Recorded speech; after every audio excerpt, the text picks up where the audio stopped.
Breaks over. Trump takeover. GOP, Trump's running your party. Kevin McCarthy, Trump's running your party. Mitch McConnell, Trump's running your party. The boss is back on the airways, making it clear to his puppets it's not time to move on from 2020 and his big lie. They want to talk about the election fraud. The weak Republicans don't want to talk about it. The weak or stupid or rhinos, or call them whatever you want. And yet the voter, the Republican voter, that's what they want to hear. They want to hear about 2020.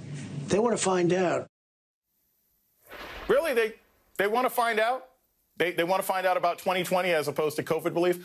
Look, President Trump, former President Trump, he's still pushing the election lie, that they want to find out about the lie, but Republicans don't seem to want to find out about the insurrection, something that happened directly to them just a couple months ago.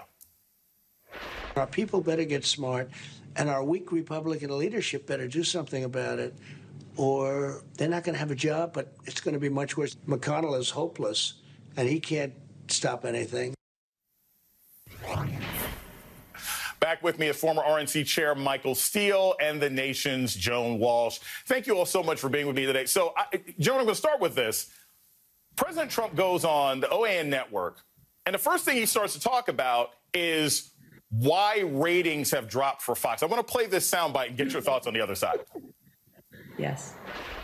Fox is way down. You know, Fox is comparing its numbers to last year, but last year they went way down because people felt that they really abandoned what they believed in, what I think a majority of the people of this country believed in. Now, look, I'm not a ratings guru here, but the fact that he spends time in an interview, one of the most important things for him to talk about is the ratings of what used to be basically the fourth estate. Does that show you where sort of Trump's priorities are now, or does it just tell you where the GOP's priorities are now? Well, both. There's really no distinguishing them, Jason, as you know. But it is interesting that he's talking to a relatively low-rated program. This is where he's going. This is where he's telling his story while he's trashing Fox, which still has many, many more viewers. So that's kind of funny. I thought it was also funny that he was trashing Mitch because Mitch is protecting him. Mitch is about to create, have a filibuster against the January 6th commission, which he once sounded like he very much wanted. So Mitch is doing everything right, except throughout that 3.5 minutes, which I only watched for you, Jason. Normally, I wouldn't bother doing that. Thank you. But you're welcome. He's still convinced that there's some way to undo this. He has this great line where he says, if there's a bank robbery, you got to give back the diamonds. And the voters want, somebody to give back the diamonds. Obviously, he's the diamond. His presidency is the diamond. And he literally still seems to think that he's somehow going to be restored. So that's the nature of the delusion, but at the same time, it's a dangerous delusion because, as you said, he's running the House, he's the House Speaker, he's the Senate Minority Leader, and he has the most power in the party. So thanks for making me watch it because it was very enlightening. And now I'm going to go have a drink. Look, they already have their diamond and silk. What other diamonds do they want? Michael. So, Michael, I got to find this. I am amazed by this, and look, I understand sort of bad faith arguments. I understand, like I said, Trump. This is the crossover. This is the takeover. He runs the party. But what I don't understand is Republicans being averse to investigating something that endangered them and Mike Pence. I want to play this soundbite from Mike McCarthy right now. Get your thoughts on the other side. The president bears responsibility for Wednesday's attack on Congress by mob rioters. He should have immediately denounced the mob when he saw what was unfolding. I think a fact-finding commission and a censure resolution would be prudent. What happened to this guy? What happened? What has changed in this Republican Party? Trump.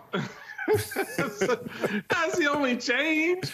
The rest of us sane souls are looking at people like McCarthy and go, what the hell did you drink for dinner last night? It's just crazy. I would much rather, to be very honest with you, it's so good to be back on with Joan because we haven't been on the air together in a long time. And I would much rather be debating with her about the president's decision on the XL pipeline or just exactly how much money we should be spending on infrastructure.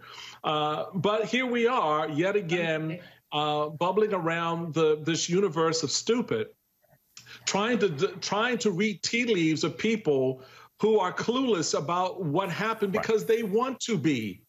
This is not, you know, oh my God, we just didn't know. We didn't know that people attacked the Capitol on January 6th. We didn't know that, you know, Donald Trump didn't win the election. They know all of this.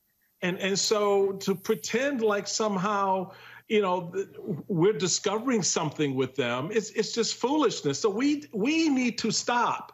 Because this stuff just drives us nuts, because you can't wrap your head around an enigma that's in a bucket of slop. It just doesn't work. So Trump did his interview on OAN. I'll finish here. Trump did his interview on OAN. God bless him.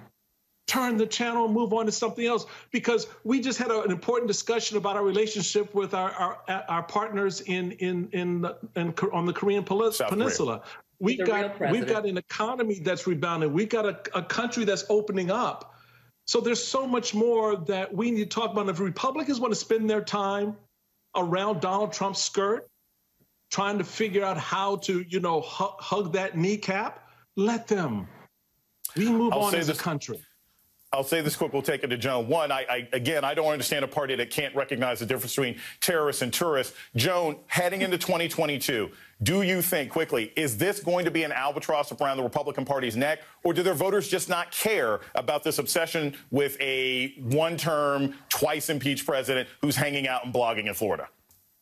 Look, a lot of his voters do care. They still do care. But we've got to look at two things that happened this week. First of all, practically every show I watch, there's a new announcement of somebody who's been arrested for their involvement in January 6th, and also more and more people who are being arrested for conspiracy. So we're starting to learn about that. The other thing that happened, obviously, is that the Attorney General of New York, Letitia James, has come forward and said, Mr. Trump, the Trump crime family, this is now a criminal investigation. And so I think you need to see these two things together as you listen to his delusion and paranoia and attempted bullying. And I think those things are going to change the landscape by 2022. I'm not sure, but I think we're going to be in a different position in a year.